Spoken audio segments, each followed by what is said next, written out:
ಎಲೆಗಳು ಎಲ್ಲವೂ ಕೂಡ ಚೆನ್ನಾಗಿರ್ತದೆ. ಅದೇ ರೀತಿ ಆಧುನಿಕವಾಗಿರ್ತಕ್ಕಂಥ ಮನುಷ್ಯ ವಿಜ್ಞಾನದ ಎಷ್ಟೇ ಸವಲತ್ತುಗಳನ್ನ ಪಡ್ಕೊಂಡ್ರೂ ಕೂಡ ನಾನು ಬೆಂಗಳೂರಿನ ಅವಧಿಗೆ ಬರಬೇಕಾದ್ರೆ ತಂತ್ರಜ್ಞಾನದ ಕರ್ಕೊಂಡು ಇಲ್ಲಿಂದ ಅಷ್ಟು ದೂರ ಇರ್ತಕ್ಕಂಥ ಮಗನ ಕುರಿತು ಮಾತನಾಡ್ತಾ ಇದ್ದೀವಿ, ಬಸ್ಸಿನ ಕುರಿತು ಮಾತನಾಡ್ತಾ ಇದ್ದೀವಿ. ನಾನು ಹೇಳಿರ್ತಕ್ಕಂಥ ಮೈಕಿನ ಮುಖಾಂತರ ಬರ್ತಕ್ಕಂಥ ಶಬ್ದ ಎಲ್ಲರಿಗೂ ರೀಚ್ ಆಗಲಿಕ್ಕೆ ಕಾಣಿಸ್ತಕ್ಕಂಥದ್ದು ವಿಜ್ಞಾನ ತಂತ್ರಜ್ಞಾನದ ಕೊಡುಗೆ, ಹೌದಲ್ಲ? ಅದೇ ರೀತಿ ಬೆಳಕು ಪ್ರತಿಯೊಂದು ಕೂಡ ಹೊರಗಿನದೆಲ್ಲವೂ ಕೂಡ ವಿಜ್ಞಾನ ತಂತ್ರಜ್ಞಾನದ ಕಾಣಿಕೆ. ಆದರೆ ಎಲ್ಲದಕ್ಕೂ ಕೂಡ ಮೂಲ ಕಾರಣೀಭೂತವಾಗಿರ್ತಕ್ಕಂಥ ಆಧ್ಯಾತ್ಮಿಕ ಶಕ್ತಿಯನ್ನ, ಪ್ರಜ್ಞಾ ಶಕ್ತಿಯನ್ನ ಮಾಡ್ತಾರೆ ಹೊರಗಿನದಕ್ಕೆ ಬೇರೆ ಇರೋದಿಲ್ಲ. ಆ ಒಂದು ದೃಷ್ಟಿಯಿಂದ ಇವತ್ತು ಇಲ್ಲಿಗೆ ಬಂದ ಸಂದರ್ಭದಲ್ಲಿ ಪ್ರಾಪಂಚಿಕ ಬದುಕನ್ನ ನಾವು ಮುಂದಿನ ಕಾಲದಲ್ಲಿ ಚೆನ್ನಾಗಿ ನೋಡ್ಕೊಂಡಿದ್ದೀವಿ. ಆದ್ರೆ ನಮಗೆ ಗೊತ್ತಿರದೇ ಇರ್ತಕ್ಕಂಥ ಒಂದಿಷ್ಟು ನಮ್ಮ ಒಳಗಿನ ವ್ಯಕ್ತಿಯಿಂದ ಆಧ್ಯಾತ್ಮಿಕ ಒಂದು ಬದುಕನ್ನ ನೋಡಿ ತಿಳಿಸಲಿಕ್ಕೆ ನಿಮ್ಮ ಅವಶ್ಯಕತೆ ಇದೆ ಅಂತ ಹೇಳುದು ಕೇವಲ ನಿಮ್ಮ ಸಮುದಾಯದ ಸ್ವಾಮಿಗಳು ಅಂತ ಅಷ್ಟೇ ಅಲ್ಲ, ಆದ್ರೆ ಆಧ್ಯಾತ್ಮಿಕತೆ ಮತ್ತು ನಮ್ಮ ಅಂತರಂಗದ ವಿದ್ಯೆಯನ್ನ ತಿಳಿದಂತವರು ಸನ್ಯಾಸಿಗಳ ಕಾರ್ಮಿಕ ಸನ್ಯಾಸಿಗಳಿಗೆ ವಿದ್ಯೆಗಳನ್ನು ಕೂಡ ಸಾಕಷ್ಟು ಗೌರವವನ್ನು ಕೊಟ್ಟರು. ಗೌರವವನ್ನು ಕೊಡ್ತಕ್ಕಂಥದ್ದು ಸನ್ಯಾಸಿಗಳಿಗಾದ್ರೂ ನಿಜವಾದ ಶ್ರದ್ಧೆ ಇರ್ತಕ್ಕಂಥದ್ದು ನಿಮಗೆ.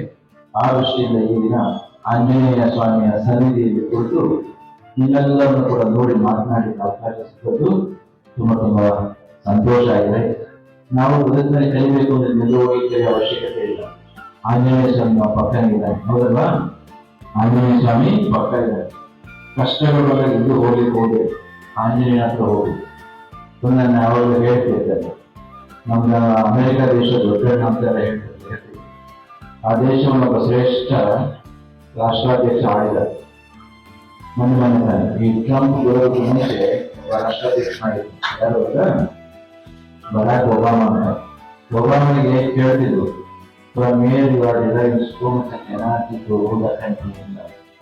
ಈ ದೇಶವನ್ನು ಆಳ್ಲಿಕ್ಕೆ ಅಂದ್ರೆ ಅಮೆರಿಕ ದೇಶವನ್ನು ಆಳ್ಲಿಕ್ಕೆ ಇಷ್ಟೊಂದು ಶಕ್ತಿಯನ್ನು ಎಲ್ಲಿಂದ ಪಡ್ಕೊಳ್ತೀನಿ ಅಂತ ಕೇಳಿದ್ದಕ್ಕೆ ಅವ ಏನ್ ಹೇಳ್ತಾನೆ ಗೊತ್ತಾ? ಜನರಿಗೆ ಅವನ ಪ್ಯಾಂಟಿನ ಜೇಬಿಗೆ ಕೈ ಹಾಕಿ, ಪಾಕೆಟ್ಗೆ ಕೈ ಹಾಕಿ, ಈ ಫೋಟೋಗೆ ಸ್ಮಾಲ್ ವೈರಲ್ ಆ ಕೈನಲ್ಲಿ ಏನಿದೆ ನೋಡಿದ್ರೆ ಆಂಜನೇಯ ಸ್ವಾಮಿಯ ತಾಯಿ ಗಾಲಪ್ಪ ಹನ್ನೊಂದು ಗಾಲ್ ಇದೆ. ಅದನ್ನ ಬರಾಕ್ ಒಬಾಮ ಯಾವಾಗ ಕೂಡ ಪಾಕೆಟ್ ಅಲ್ಲಿ ಇಟ್ಕೊಂಡಿದ್ರು. ಆ ಪಾಕೆಟ್ ಅಲ್ಲಿ ಇರ್ತಕ್ಕಂಥ ಆಂಜನೇಯ ಸ್ವಾಮಿಯ ಒಂದು ಕಾಯ್ತವನ್ನು ತೆಗೆದುಬಿಟ್ಟು ಬರಾಕ್ ಒಬಾಮ ಅವರಿಗೆ ಹೇಳ್ತಾನೆ, ಗೊತ್ತಿಲ್ಲ ಅಂತ ಅವ್ರು ಹೇಳ್ತಾರೆ. ಏನು so this is called monkey god from India. ಇದು ಆಂಜನೇಯ ಅನ್ನೋದು ಹನುಮ ದೇವರು ಅಂತ ಭಾರತದಿಂದ ನನಗೆ ಯಾರೋ ಕೊಟ್ಟರು ಈ ದೇವರ ಮಹಿಮೆಯನ್ನ ಹೇಳಿ ನನಗೆ ಕಷ್ಟಗಳು ಬಂದಾಗ, ಸಮಸ್ಯೆಗಳು ಬಂದಾಗ ಶಕ್ತಿಯನ್ನ ಈ ದೇವರನ್ನ ನೋಡಿ ಸ್ಮರಿಸಿಕೊಂಡು ನಾನು ಶಕ್ತಿ ಪಡ್ಕೊಳ್ತೇನೆ ಅಂತ ಬರಾಕ್ ಒಬಾಮ ಅಮೆರಿಕ ದೇಶ ಹೇಳ್ತಾರೆ. ಅಂತಂದ್ರೆ ನಮ್ಮ ಊರಿನಲ್ಲಿ ಸ್ಥಾಪಿಸಿರ್ತಕ್ಕಂಥ ಆಂಜನೇಯ ಸ್ವಾಮಿನ ಪ್ರಾರ್ಥನೆ ಮಾಡಿದ್ರೆ ನನಗೆ ಶಕ್ತಿ ಕೊಡೋದು ಆಂಜನೇಯ ಕೊಟ್ಟೆ ಕೊಡ್ತಾನೆ. ಅದಕ್ಕಾಗಿ ಅಂತಹ ಆಂಜನೇಯ ಸ್ವಾಮಿ ಮುಖ್ಯವಾಗಿ ಆಂಜನೇಯನ ಭಕ್ತರಾಗಿರ್ತಕ್ಕಂಥ ಈ ಸಂದರ್ಭದಲ್ಲಿ ನಾವು ಕಲಿಯುವುದಾಗಿರ್ತಕ್ಕಂಥ ವಿಚಾರ ಏನು ಗೊತ್ತಾ? ಮನುಷ್ಯನ ಬದುಕಿಗೆ ಬೇಕಾಗಿರ್ತಕ್ಕಂಥದ್ದು ಮುಕ್ತಿ, ಮಾನವ ಜನ್ಮದ ಮುಖಾಂತರ ಮುಕ್ತಿ. ಆ ಮುಕ್ತಿಗೆ ಬೇಕಾಗಿರ್ತಕ್ಕಂಥ ಸಲಕರಣೆಗಳು ಮೂರು. ಒಂದು, ಇವತ್ತು ನೀವೆಲ್ಲರೂ ಸೇರಿದಿರಲ್ವಾ, ನೀವೇನಾದ್ರು ಅಪೇಕ್ಷೆ ಇಟ್ಟಿಕೊಂಡು ಸ್ವಾಮಿಗಳನ್ನ ಪ್ರೀತಿ ಮಾಡ್ತಾ ಇದ್ದೀರಾ, ಸ್ವಾಮಿಗಳ ಸೇವೆ ಮಾಡ್ತಾ ಇದ್ದೀರಾ? Selfish interest in loving and loving Swamiji? No, ಆ ಥರದ್ದು ಏನಿಲ್ಲ. ತುಂಬಾ ಯಾವ ಸ್ವಾರ್ಥವೂ ಇರದೇ ಇರ್ತಕ್ಕಂಥ ರೀತಿಯಲ್ಲಿ ಸ್ವಾಮಿಗಳನ್ನ ಪೂಜೆ ಮಾಡ್ತಾ ಇದ್ದೀವಿ. ಅದೇ ರೀತಿ ಎಲ್ಲ ಸ್ವಾಮಿಗಳನ್ನು ಮತ್ತು ಒಟ್ಟು ಸಮಾಜವನ್ನು ಇದನ್ನ ಏನಂತ ಹೇಳ್ತಾರೆ? ನಿಸ್ವಾರ್ಥ ಸೇವೆ, ಸೆಲ್ಫ್ಲೆಸ್ ಸರ್ವಿಸ್. ಇದು ಒಂದು ಬೇಕು. ಎರಡನೇದಾಗಿ ಭಕ್ತಿಯನ್ನ ಮಾಡಬೇಕು, ಹೌದಲ್ಲ? Devotion is very important. ಸೇವೆ ಮಾಡ್ತಾ ಮಾಡ್ತಾ ಏನಾಗುತ್ತೆ ಗೊತ್ತಾ? ನಾನು ಇಷ್ಟು ಸೇವೆ ಮಾಡಿದ್ದೀನಿ ಅಂತ ಅಹಂಕಾರ ಬರುತ್ತೆ. ಅಹಂಕಾರ ಅಡಿಬೇಕು ಅಂತಂದ್ರೆ ನಾವು ಮಾಡುವ ಕರ್ಮ ರೂಪದ ಸೇವೆಯಿಂದ ಬರ್ತಕ್ಕಂಥ ಫಲವನ್ನ ಯಾರಿಗೆ ಅರ್ಪಿಸ್ಬೇಕು? ಭಗವಂತನಿಗೆ ಅರ್ಪಿಸ್ಬೇಕು. ನಾನು ಮಾಡಿದ ಕರ್ಮದ ಎಲ್ಲ ಫಲಗಳು ನಿಮಗೆ ಅಂತ ಒಂದು ಪಾದಕ ಅರ್ಪಿಸ್ಬೇಕು. ಎರಡು ಆಯ್ತು. ಮೂರನೇದು ಜ್ಞಾನ. ಒಟ್ಟು ಈ ಮೂರನ್ನು ಕೂಡ ಸಂಲಗ್ನಗೊಳಿಸ್ಕೊಂಡಾದ್ರೆ ನಮ್ಗೆ ಏನ್ ಸಿಗುತ್ತೆ? ಮುಕ್ತಿ ಸಿಗುತ್ತೆ. ಅಂತಹದನ್ನ ಬದುಕಿ ಸಾರಿ ತೋರಿಸಿರುವ ಆಂಜನೇಯ ಸ್ವಾಮಿ.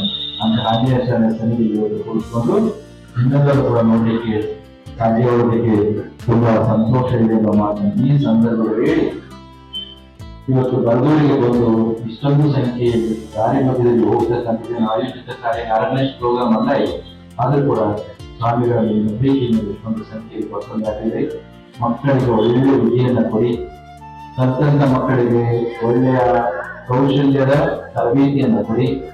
ನಂತರದ ಕೆಲಸವನ್ನು ಪಡ್ಕೊಂಡ್ರೆ ಮಕ್ಕಳಾಗಿರ್ತಕ್ಕಂಥ ಅಪ್ಪ ಅಮ್ಮನನ್ನ ತುಂಬಾ ಚೆನ್ನಾಗಿ ನೋಡ್ಕೊಳ್ಳಿ. ಈ ರೀತಿ ಮಾಡಿದ್ದೆ ಆದ್ರೆ ನಿಮ್ಗೆ ಆಯಸ್ಸು ಶ್ರೇಷ್ಠತೆ ಎಲ್ಲವೂ ಬರುತ್ತೆ.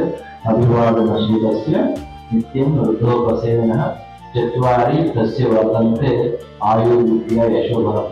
ಯಾವ ಯುವಕರು ಅಪ್ಪ ಅಮ್ಮನನ್ನ ಚೆನ್ನಾಗಿ ನೋಡ್ಕೊಳ್ತಾರೋ, ಗುರುವಿನ ಕೈಲಾಗಿರ್ತಕ್ಕಂಥ ಸೇವೆಯನ್ನು ಮಾಡ್ತಾರೋ ಅಂತವರಿಗೆ ಈ 4 ಫಲಗಳು ಹೊರಗಳು ಬರ್ತಾ ಹೋಗ್ತದೆ. ಯಾವ್ಯಾವು?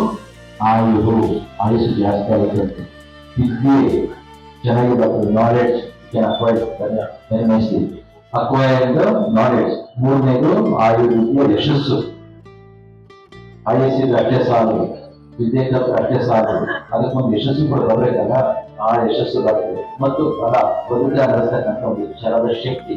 ಈ 4 ಕೂಡ ಯಾವುದರಿಂದ ಬರುತ್ತೆ ಅಂದ್ರೆ ನಮ್ಮನ್ನ ಸಾಕಿರ್ತಕ್ಕಂಥ, ನಮ್ಮನ್ನ ಗೌರವಿಸಿರ್ತಕ್ಕಂಥ, ನಮ್ಮನ್ನ ಪ್ರೀತಿ ಮಾಡಿರ್ತಕ್ಕಂಥ ಅಪ್ಪ ಮತ್ತು ಸಮಾಜದ ಹಿರಿಯರು ಇವರೆಲ್ಲರನ್ನು ಕೂಡ ಚೆನ್ನಾಗಿ ನೋಡ್ಕೊಂಡ್ರೆ ನಮ್ಮ ಬದುಕನ್ನು ಕೂಡ ಯಶಸ್ಸಿನ ದಾರಿಯಲ್ಲಿ, ಶ್ರೇಷ್ಠತೆಯ ದಾರಿಯಲ್ಲಿ ಸಾಗುತ್ತೆ.